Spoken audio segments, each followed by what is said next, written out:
Israeli fighter jets and bombers are launched across the Syrian border. Reports from Mossad spies indicate that North Korean nuclear scientists have been working in Syria for some time now. The pilots know that the stability of the world may be at stake if they don't hit their target in time. In 2000, Mossad, Israel's foreign intelligence service, began closely observing the newly elected Syrian president Bashar al-Assad. They were unsure exactly what type of leader he would be, but soon after taking power, Assad met with some very unsettling people. In 2001, several North Korean dignitaries were welcomed into Syria. It was not clear what their true intentions were, but in the coming years a secret would be uncovered that would force Israel to risk all-out war. Mossad continued to keep tabs on Syria-North Korean relations when something truly scary was discovered. There was mounting evidence that North Korea was helping Syria develop some sort of facility capable of constructing weapons of mass destruction. At this point, it was only a rumor, but if Syria had nuclear capabilities, it could be disastrous for Israel and the rest of the world. Worse yet, if the nuclear weapons were being developed by North Korea, it meant that their own agenda might have been at play in Syria. In collaboration with the United States, Israel began to dig deeper. In 2004, U.S. intelligence intercepted several communications between Syria and North Korea. It was not entirely clear what was being discussed, but the CIA was eventually able to trace the calls to an isolated location in the Syrian desert. This area was called Al-Kibar, and it was immediately added to Israel's watch list. The question still remained, however. What were Syria and North Korea working on in the desert? Could they be building weapons of mass destruction? More information was needed. Then in 2006, Mossad launched a covert operation to recover intelligence and assassinate a top Syrian official. This would occur in an unlikely location. The operation was not to be carried out in the Middle East, but in London. Recent evidence suggests that the man being targeted by Mossad was the head of the Atomic Energy Commission of Syria, Ibrahim Otman. The documents containing information about the mission are still classified, so it's not entirely clear if Otman was the person Israeli intelligence was after. Regardless of precisely who was being tracked by Mossad in London, one thing was for sure: the person had vital information that Israel desperately needed. And at the end of their daring operation, Israel would uncover secrets that would result in the bombing of Al-Kibar.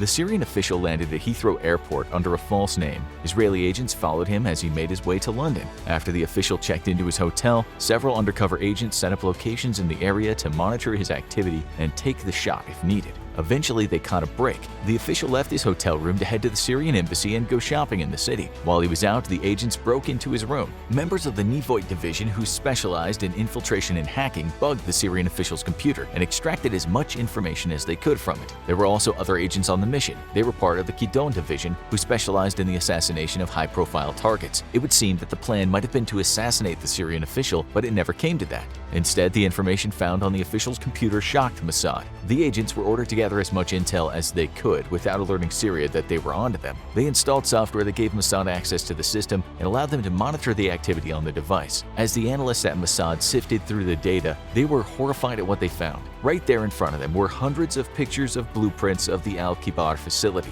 It seemed to be nearing completion, and what it was being built for was Israel's worst nightmare. In one photograph, North Korean nuclear official Chon Chi-bu met with Ibrahim Otman, and this could only mean one thing: North Korea and Syria were in fact working together to create some type of military site within Syrian borders. All evidence suggested that the mysterious facility being built at Al-Kibar was in fact a nuclear plant to enrich plutonium. At this point, Mossad informed the Prime Minister of the threat being constructed just beyond Israel's borders. North Korean nuclear scientists were actively working in Syria to help finish the facility, which would allow them to create weapons of mass destruction. But there was even worse news coming to light. Another player in the construction of Al-Kibar was being uncovered, and it was one of the last people Israel wanted to get involved with. Iran had been funneling money into the Syrian-North Korean nuclear venture this whole time. They did it in case their own enrichment program failed. It was estimated that Iran had invested around $1 billion into the project. Israel desperately needed to gather more information about the nuclear threat that was being constructed in Syria with the help of North Korea and Iran. Mossad sent spies to infiltrate the facility disguised as workers. They gathered more details and took pictures of the site. It was not yet completed, but it was further along than Israel had hoped. However, the spies had only so much access to the facility,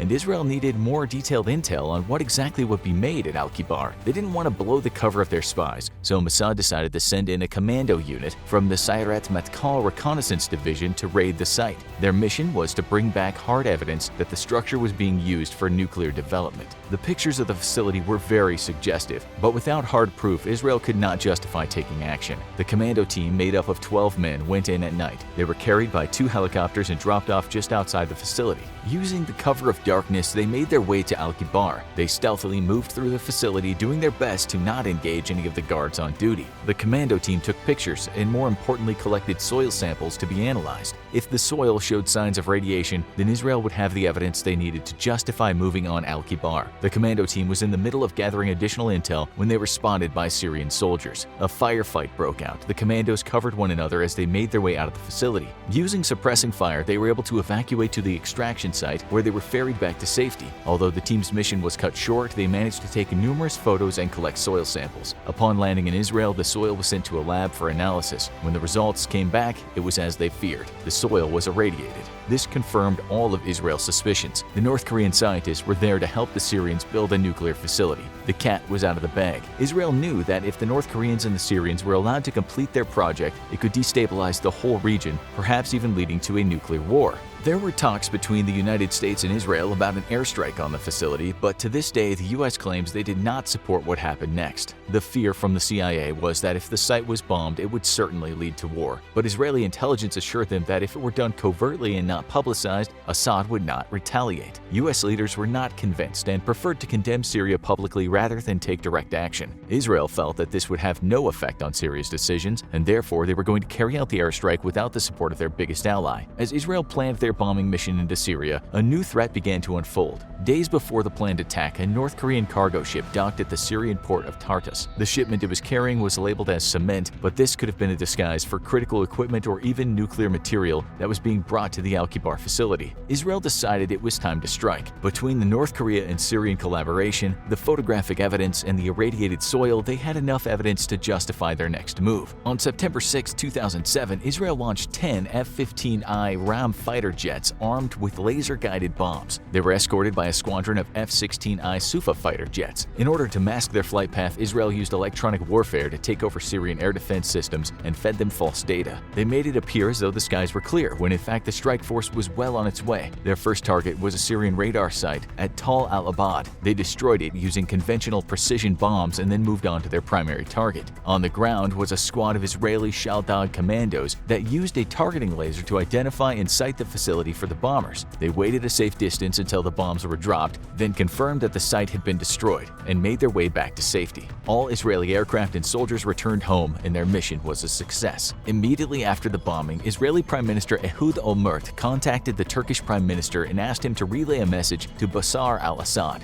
The message stated that Israel would not allow a nuclear facility to be built in the region, but no further action would be taken against them at the time. It was also mentioned that Israel only wanted peace, and that if Syria did not draw attention to what happened, neither would Israel, and everything could go back to normal. The tactic worked, as Assad initially remained silent. It seemed as if he wanted to keep what happened in Syria as quiet as possible. It was actually North Korea who condemned Israel's actions first. In a statement, North Korean leaders said, "This is a very dangerous provocation, little short of wantonly violating the sovereignty of Syria and seriously harassing the regional peace and security." The following year, Michael Hayden, the director of the CIA, made it clear the danger that the North Korean-Syrian collaboration would have posed. He stated that the Al-Kibar site could have produced enough plutonium for 1 or 2 nuclear weapons per year, and that the facility was very similar to North Korea's Yongbyon Nuclear Scientific Research Center. Whether Israel was right to bomb the facility in Al-Kibar or not can be debated, but there's no doubt that the site posed a risk to the stability of the world and needed to be addressed one way or another. Now watch North Korea versus the United States 2021 Military Army Comparison, or check out 50 facts about nuclear weapons you didn't know.